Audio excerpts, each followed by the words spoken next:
So a friend of mine asked me how to do poached eggs. This is the easiest way I know. I have a little tiny saucepan here with about 1.5 inches of water, and it's crazy boiling, okay?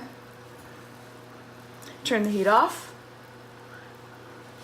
Take your little egg, break it into a dish, drop it in, lid on, off the heat.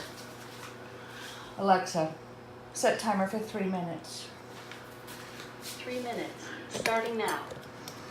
That's it. That's the whole entire thing.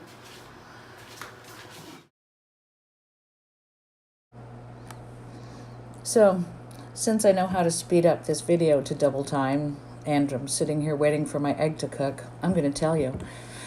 And just chit-chat the whole way. So, you know, you have to have toast under your Eggs Benedict. This is the homemade double boule. One piece is for the egg. The other one is guest toast. I like to have guest toast. I can't just have toast and nothing afterwards.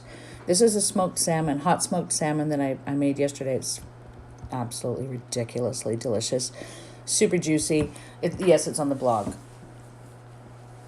So you just put that over top of the buttered toast. And then I also made some hollandaise,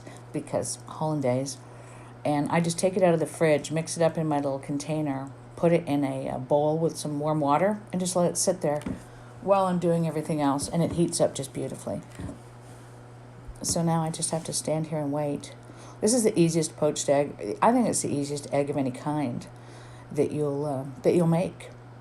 You can make as many as you want, by the way. You can do 4, 5, 6, 8, 10 of them in there, in a bigger pan, obviously, and just have them ready. It's a really nice way to do eggs for a whole crowd. Here we go, it's done.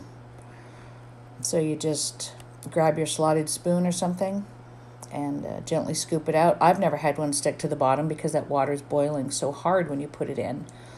And then I always like to dab it off because I don't like water on my Eggs Benedict.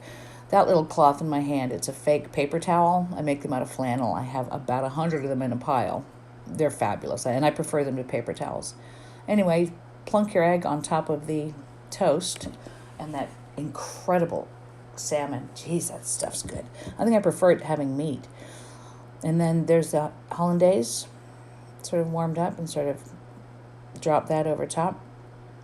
And at this point, I decided to be artsy-fartsy and sprinkle a little bit of paprika, or actually, I think that was cayenne over top. Now look at that. That's the best egg you're ever going to eat in your life. Then I realized I needed to take a picture of it, so this is a tease. I'm back, and just for you. Check it. Perfect. All right, I have to go eat this now. Oh, it's about to be very, very good to be me.